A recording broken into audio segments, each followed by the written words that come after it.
తగలేస్తున్నారు, శ్రమంతా దానికి తగలేస్తున్నారు, డబ్బులని దానికి తగలేస్తున్నారు. పాస్టర్ గారు జీవితాలని కట్టరా అని చెప్పి దేవుడు పాస్టర్ గారికి గొర్రెలను ఇస్తే గొర్రెలను వదిలేసి ఈయన బిల్డింగ్లు కడుతున్నాడు. దాసోహం అవ్వాల్సింది ఎవరికి?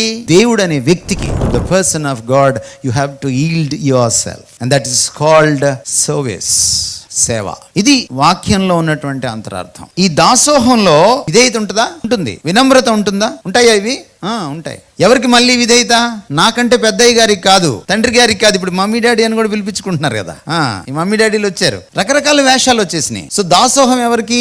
క్రీస్తుకి, పిలిచిన వానికి. సేవకుడు తన సమస్తాన్ని దేవునికి మాత్రమే ఇచ్చివేసుకోవాలి. ఈ ఇచ్చివేసుకోవడము కొంచెం భార్యకి, కొంచెం ఇంకొకటికి, కొంచెం దానికి, కొంచెం దీనికి కాదు. నువ్వు దేవునికి దాసోహం అయితే, నువ్వు సగం సగం దాసోహం అయితే కుదరదు. మీకు దశంభాగాలు తీసుకోవడం ఇష్టం కదా, మీరు దేవుడికి కూడా దశంభాగమే ఇచ్చిన 90% లోకానికి ఇచ్చేస్తున్నారు. అది కాదు సేవ.